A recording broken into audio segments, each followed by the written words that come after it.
We always say you want to be soft on people and hard on problems. Right. Right. So it's not that the other person is being unreasonable in their demands. You then label it and say, hey, listen, we're off a certain amount of money. Really, we're off 1 week's worth of revenues. So you label the difference as 1 week in revenues. In today's economy, more people than ever are looking to buy and sell businesses. But how do you do it? Welcome to the Deal Board, presented by Transworld Business Advisors. Straight talk about real deals and real people. Listen to stories, interviews, and expert advice to help your business sale, merger, or acquisition process. Now, here are your business exit experts, Andy and Jessica. Welcome back, everybody. And today I'm excited. We've got part 2 of our top 10 negotiation strategies. So if you didn't hear our first part of this top 10, you can skip back 2 episodes and we talk about the first 5 of Andy's best negotiation strategies and give you tips and tools and some stories on how you can practice them in your own life and business. But today, we've got another 5 to explain. Yeah, another great 5. This is great top 10. I'm really excited. Yeah. Well, let's jump right in. So the first strategy we're going to talk about is mirroring or labeling. And we mentioned Chris Voss in the last episode and how a lot of these he mentions in his book, Never Split the Difference. But mirror is one of his tenets that he talks about a lot. Yeah, he talks about it a lot. And there's a lot that could go into mirroring. Yeah, so mirroring is just really reflecting back what you're seeing and hearing from the person you're talking to. And I think this is really powerful because, one, it offers a lot of clarity, right? So sometimes people are expressing themselves verbally, but what we hear is different than what they're meaning to express. You hear people a lot say like, well, that wasn't my intention behind what I was saying that. So in a mirroring situation, you hear somebody say, I don't feel like this is a good deal for me. And you might mirror that and say, what I'm hearing you say is that you're not feeling confident in this negotiation, right? Or something like that. So you can see if you're exactly on the same page and you're understanding what's being said. So that's in a verbal format, but you can also do it visually and physically too. Yeah, I mean, it's pretty crazy. I've heard all kinds of things like you should dress the same, or if somebody's sitting with their arms crossed, you cross your arms, or if somebody is, holding their glasses, you hold their glasses, or leaning forward, leaning back, crossing their legs, all kinds of things that you can mirror. And it goes to like a psychological belief that people want to do business with people like them. Yeah. So I've heard crazy things like you should try to breathe at the same rate that the other person. I've actually done that before. Have you? Yeah, so I'm from Jersey, I'm Italian, so I tend to speak fast and loud and right. So I've actually in negotiation strategies and when I'm meeting people for the first time, I try, because you hear about voice pacing a lot too. So you'll pace your voice and you'll pace your tone. And then you're breathing the same too. And I'll do the breathing because most people breathe more deeply and slowly than I do. So it'll actually, if I mimic their breath, it'll calm me down in the situation. Wow. Yeah. And it works. Yeah, it does work. I mean, mirroring does work, and especially reflecting their words, like, like you said, saying that, what I'm hearing you say, or, as you said, and, this is what correct me if, and people really appreciate that too. So it's mirroring is very important. Yeah. And kind of going a step into that too is labeling. So we were just talking that it's really important to understand when you're in negotiation with somebody that the other person isn't the problem. The situation they're expressing is the problem you need to solve. So sometimes labeling the situation so you're not assigning blame to either side is super helpful to getting to a resolution. Yeah, we always say you want to be soft on people and hard on problems. Right. So it's not that the other person is being unreasonable in their demands. You then label it and say, hey, listen, we're off a certain amount of money. Really, we're off 1 week's worth of revenues. So you label the difference as 1 week in revenues. So how do we tackle 1 week in revenues? Like maybe there's some sort of, hey, how about after the first week, I give you another, or after the first year, we've done all kinds of things like that, contingent notes, earnouts, things that make people, but we label the difference in money as not as the other person being unreasonable, but as a chunk of money. Yeah. And break it down on like too, how you broke it down in something reasonable. It's not, we're off $100,000, we're off 1 week of revenue, right? Right. How do we solve that situation? And then you have creative minds that are now coming to the situation to solve that problem. And you label the problem as something that can be solved. It's like, in the time that we've been talking about this difference in price, the company has earned twice that in revenues. I mean, so you try to break it down. It's like, hey, if we could close earlier, you're going to make up that money because the next week we're still in season, or, hey, you're buying a florist. If we could get this done before Mother's Day, you're going to get a whole chunk of that money back. The seller doesn't want to sell before Mother's Day, but now we're shifting the problem into something that we could tackle and that, it's not personal on either side. It's a concrete business problem that has a solution. Right, right. And so number 2 is one of my favorites too. And especially when you're dealing with difficult people, sometimes it's good to go deeper into the organization or try to find another negotiator. And by going deeper into the organization, I'm talking about that. Say so it was funny. I'll talk about this one business we had. We had an older gentleman that owned this business. He was 80 something years old. They wanted to sell. We were being told by the family, I was referred in by the family, by the daughter of this gentleman, that we needed to get this deal done, that he was failing in health and we needed to get this done. So we're going through the process and we keep running up against, my agent who was working with me. I referred it to one of my agents. My agent's working with that gentleman, and he all of a sudden says, you can't have that. He's like, why? Because my wife won't let me give it to you. So now we realize that the wife is really the decision maker. And unfortunately, my agent did something in the bad in the beginning, like he didn't recognize her at the meeting, so she didn't like him. Right. So now we have a problem. So now we can't get the insurance papers because she's like, no insurance papers until this deal is over. And it's like, well, we can't get insurance. It's Florida. It's a nightmare of insurance agency. So I call my referral source, who was the wife, and his wife was the daughter of this couple. So I would call my referral source, and he would call his wife. The wife would call the mother, and the mother would give permission to the father to give the papers to my agent. I can't tell you how many times we had to go deeper into the organization, to the point where I would call up, like the third time in 1 week, and my buddy would call me and he'd say, Andy, it's the weekend. If I make my wife upset one more time, I'm not going to have a good weekend. We're going out to dinner. I don't want to. He goes, can we handle this Monday? Yeah. Or we need to bundle these together. But we went around like this, deeper into the organization, over and over again, until we got the deal done. Yeah. And I mean, we've done it too a lot on landlords. We've done this a bunch of times where, there might be an approval sitting on someone's desk in the organization for property management. It's not the person you're dealing with, right? It's usually someone else. And we've had, I remember one situation where we showed up at the property manager's office with donuts and coffee for the one administrator that had to move this piece of paper along, right? And just it's not always going above somebody's head. It's just trying to reach the person that can move the situation along. Yeah, we were at a closing for a multi-million-dollar deal, and the hospital had to sign off on this business's vendor contract. And we called the legal department at the hospital, and they said, listen, it's going to be a few weeks. It needs to get to the CEO. Now, I just happened to have known the CEO through my father-in-law, and I was able to pick up the phone and call his cell phone. And he picked up the phone and he said, Andy, how can I help you? And I said, there's a piece of paper in your legal department that I need right away. And he said, oh, it's funny, I'm standing here in the legal department. So he yelled across the room and he's like, do you have a piece of paper from Tresworth Law? Yeah, we're going to get to it. No, you need to sign that now and fax it back or email it back. So we got it. Yeah.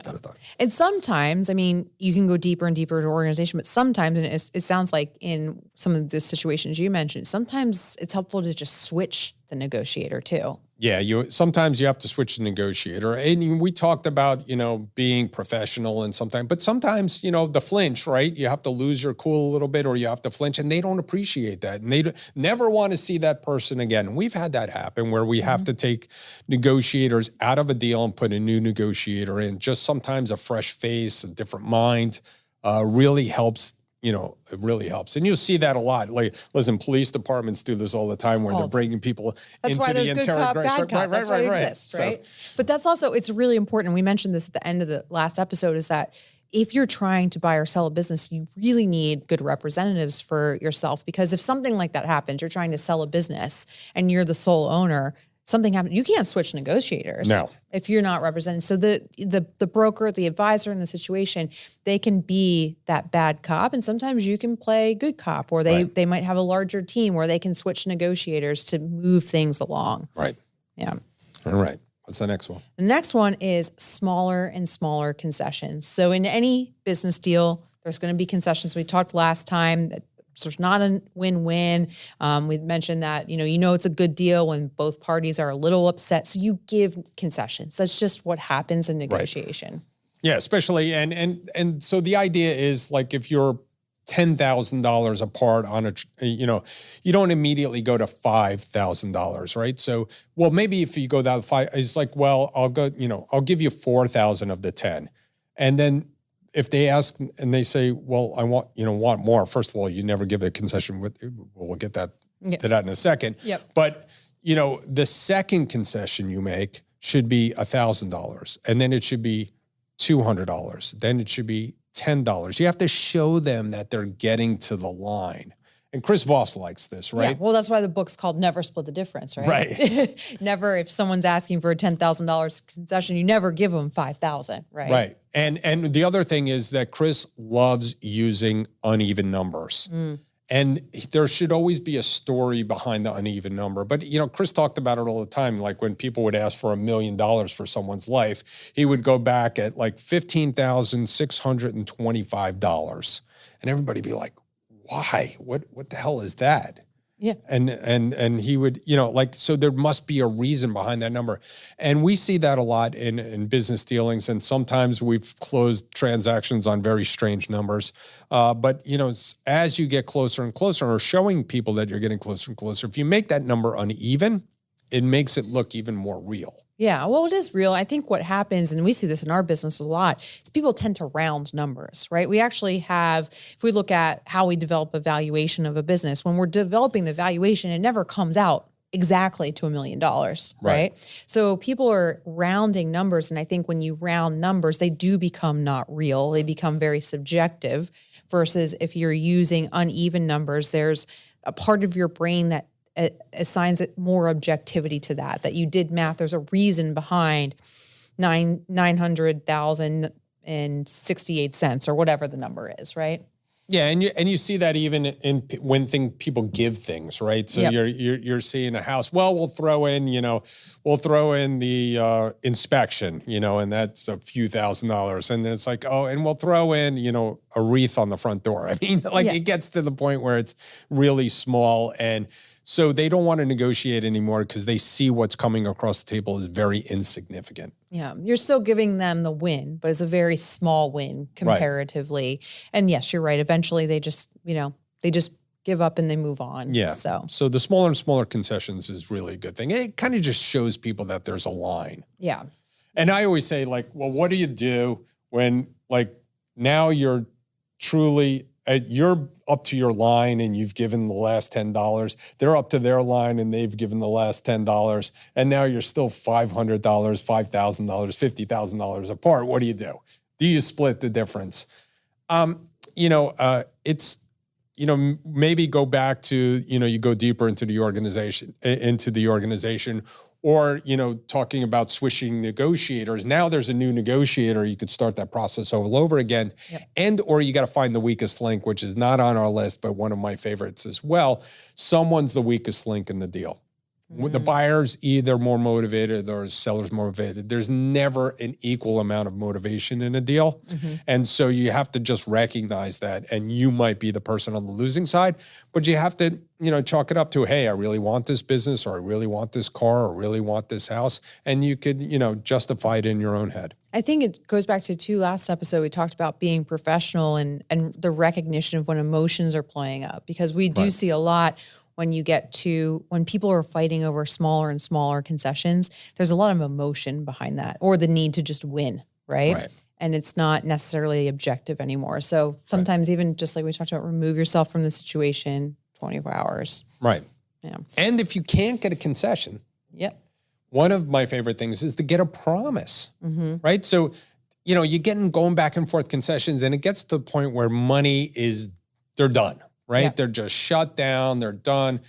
I don't want to give out any more money. The deal's going to blow if one more dollar is either exchanged or trying. So maybe you get a promise instead. So one of my promises, we go back and forth. Sometimes something bad happens in due diligence, right? They find something bad, or they just decide that the economy is getting weaker, or the interest rate is a little more than they thought, or they had more closing costs, or they find out that truck needs to be replaced, or they really feel like looking at the kitchen that it needs a new stove, and the seller is just like, and the seller's not moving, the seller is willing to throw in that one last thing, but the buyer's not willing to give, fork over any more money. So what we try to do is get a promise.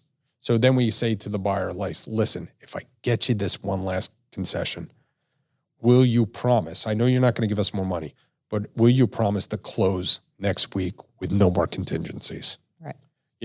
Or once upon a time we had a seller had to stay around for 90 days post-closing. And the seller actually had a cruise scheduled, and this took, the deal took longer than everybody wanted. The bank dragged their feet, whatever the problem was. And then all of a sudden at the end, the buyer wanted a $20,000 concession for a very good reason, whatever, like a truck broken, whatever.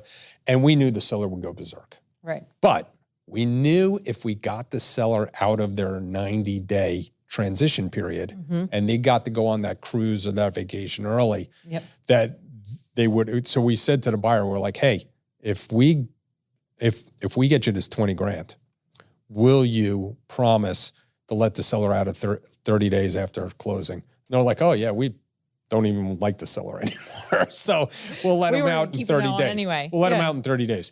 And so we went to the seller and said, hey, would you be willing to give them 20 grand to get out of your, transition period in 20 days? And he's like, in 30 days instead of 90. And he's like, oh my God, I would give more than that. So, you get a deal done. You got a promise. Yeah. You got a promise, and you move on from that situation. So again, both parties feel like they've moved the negotiation forward. They've gotten something out of the deal. So, yeah. And then the last one we're going to talk about it's really important, right? And I think this is really for the position when you are the negotiator, just to remember that you don't matter, right? I talked a little bit about sometimes people get in this where they feel like they need to win, right? And they need to win on a concession or win on that. But you really don't matter in this situation. You have to show empathy for the other party. Yeah, I mean, Stuart Diamond talks about it in his books, and I love Stuart Diamond. I actually got to meet Stuart one night. And he talked about that you must get the pictures in their head. You have to understand what's going on in somebody. We see this a lot in due diligence, right? We're going back, or we're in deal making. We're going back and forth, and all of a sudden, one side gets quiet. Like especially in due diligence, we're getting information from the seller on a regular basis, and then all of a sudden, the seller goes dark, and we're like asking for more information. Seller's dark. And it's like 3 days, 4 days. Something's going on. Something bad's going on. We have to get the pictures in their head. What happened? They went to a cocktail party and they mentioned it to their CPA friend, and their CPA friend, you're not getting enough for this business. You need to get out of this. This is ridiculous. Your business is worth so much more. And, whatever, they got their latest newsletter from something that said they should get multiples like Snap got multiples. I mean, they get something in their brain that they should hold on to the business, or they just flat out have remorse. Yeah. You have to jump in there and realize that, your commission certainly doesn't matter. And if you're a buyer or a seller, that you don't matter. What you're trying to do is serve the other person's needs. And if you're empathetic to them, saying, hey, what can I do to make you feel better about this? Well, I feel like you're leaving my employees, or my legacy is going to be gone. We're going to name, the break room after you. I don't know, whatever it is. Yeah, whatever it is. And it starts with the empathy of just, understanding what the other person is, the pictures in your head to mention, but just like, hey, what's wrong? Right. Not jumping down somebody's throat because they've gone quiet and they're not getting back to you, but what's going on? What's wrong? How can I help in this situation here, so that they will open up, and then you can listen to see what is going on, what pictures they are seeing in their head, what's changed in their life, what's changed in their perspective. Yeah, we've come full circle on that. You need to get back to listening. I mean, you don't matter in this deal. What matters is trying to get the deal. A lot of times, again, soft on people, hard on problems. You want to work on that deal, have empathy for the other party, realize that everybody's motivation is not money. Your motivation might be money in a deal, but sellers might have all the monies that they need. They're just looking to make sure that their business continues, that their employees continue, that their vendors are handled, that their vendors are paid. Maybe they owe vendors money, that their customers are well taken care of. Who knows that they could, they want to see their business, their baby continue. And, same with buyers. They're very scared. This is first time, very strange. So if you realize that you don't matter, you'll be way ahead in a negotiation. Yeah. You don't matter, and show empathy for the other party, and you'll end up winning in that situation. So those were your top 10 negotiation strategies over the course of the last 2 episodes. Like I said, it was a couple back and then this one. We really encourage you to practice these. We mentioned on the last podcast that you can practice these in personal situations, whether your negotiation is for a hotel upgrade, or maybe, I don't know, do they still upgrade people to first class on flights? That haven't seen done very recently, but you could try. You could try. Yeah. So we hope that those were helpful. We also have, as always, a listing of the week and a deal of the week to learn through experience of others that are working with us. Yeah, and we'll come back and do this again someday. Yeah, it was fun. Thank you. Transworld Business Advisors is the world's largest business brokerage and mergers and acquisitions firm, with over 500 brokers in nearly 200 offices worldwide. Transworld's team handles thousands of business sales every year. To be connected with a qualified business broker or learn more about the buying and selling process, visit tworld.com/the deal board or call 888-719-9098. Hey, Andy, do you know what time it is? It's time for our deal of the week. Deal of the week. Sold. Hey, welcome back, everybody. It is Deal of the Week, and I have Jennifer Armstrong and Ryan Armstrong talking about a nice deal. I couldn't let them leave and not talking about this great little deal, because this is what we do. We help small businesses sell. Tell us about the business. So it was a direct mailer. Owner called us up. He'd been in business over 30 years. Wow. And now ready to retire. He kind of dwindled his business down, but he had a solid book of business. And he wasn't asking a lot. And I actually tried to leave the listing without it. I knew her. I was like, this is not a good business. And he wouldn't let me leave without signing the marketing agreement. There you go, right. 60 days later, we had it sold to a friend of ours that was starting an electrical business and had a new book of business day one. And he was off to the races. Seller financed half of it.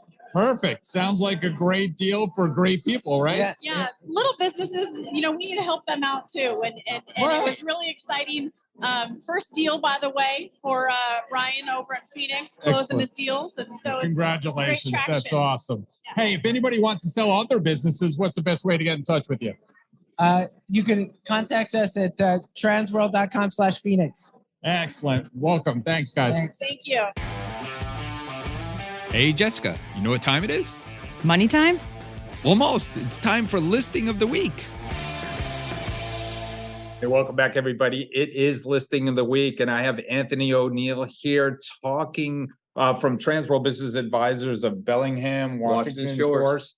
And so you have a unique listing, or not a unique listing. I mean, it's been a great business out there in the world, and you have a hotel. I do. It's a Best Western Hotel, 51 keys, and it's a interior entrance hotel, and off of a main highway, off of Highway 5 in good old Woodland, Washington. Excellent. And so it's what's the price on that?